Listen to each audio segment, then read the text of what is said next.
Integrantes da CPI do MST participaram ontem pela manhã em Presidente Prudente, oeste de São Paulo, de uma reunião com autoridades policiais e proprietários de terras invadidas pelo movimento.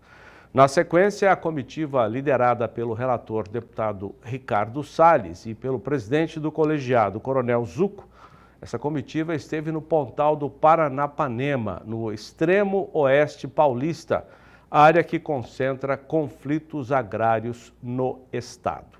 Veja com Gustavo D'Angelo. A agenda externa da CPI do MST começou por Presidente Prudente, na região oeste paulista.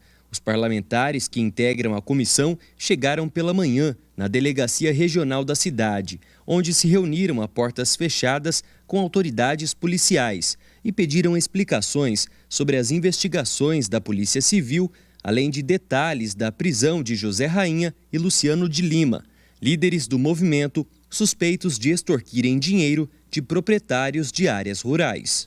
Após a reunião na DEINTER, a comitiva de parlamentares veio até aqui, na região do Pontal do Paranapanema, para fazer diligências na área rural em fazendas que foram invadidas pelo MST no início do ano. Nós viemos para cá porque a senhora que é a proprietária, foi uma das vítimas das invasões, foi ouvida hoje cedo durante as diligências na delegacia de polícia e relatou todos os fatos pelas quais ela passou, relatos de ameaça sobre o marido dela, enfim, uma propriedade que ela, que é professora, uma pessoa simples, que foi amealhando o patrimônio ao longo da vida, comprou essa propriedade e viviam dessa propriedade. Portanto, é uma propriedade produtiva. É dessa propriedade que vivia ela, esposo, o ex-esposo agora, os filhos, etc.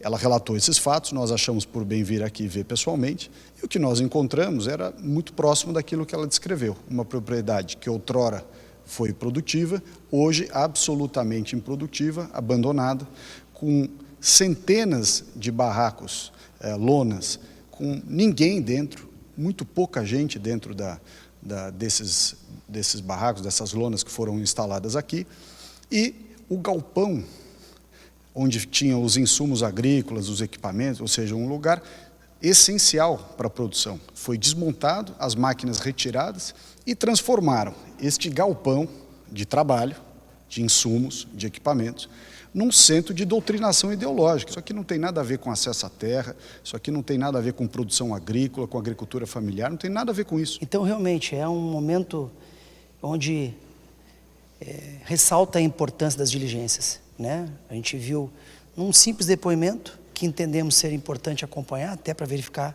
a veracidade. Estamos aqui no local onde deveria ter maquinário, onde deveria ter sementes, onde deveria se falar sobre realmente algo que voltasse a uma reforma agrária, mas não é o que encontramos. Então, nesse sentido que vamos continuar com muita responsabilidade os trabalhos da diligência.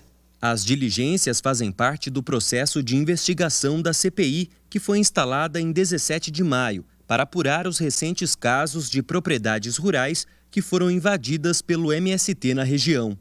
Para o presidente do Sindicato Rural de Presidente Prudente, Carlos Biancardi, a CPI é uma forma de dar mais segurança aos produtores que vivem sob tensão permanente pelas invasões de terra. Ela vai investigar, né, a origem, o estímulo, o financiamento desses movimentos, né?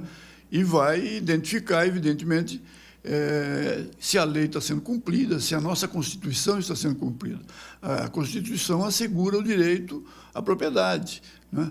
E nesse caso, isso não está sendo obedecido. Já há muitos anos, né, essa questão da disputa pelas terras para a reforma agrária e as invasões tem causado um clima de insegurança, um clima de tensão, né, para os fazendeiros e para toda a região, né? Aqui nós não temos segurança jurídica para fazer negócios, não temos segurança jurídica para investir, né, nas propriedades, porque fica sempre essa ameaça de que a qualquer momento possa ser vítima de uma invasão e inviabilizar o negócio do fazendeiro. Os próximos passos da CPI do MST consistem na apresentação das informações colhidas nas diligências e seguir ouvindo as pessoas convocadas a depor. Vamos retornar agora aos trabalhos, amanhã começam os trabalhos, amanhã vai ser ouvido 2 ex-integrantes do MST, que nós fizemos a convocação, um casal de pessoas que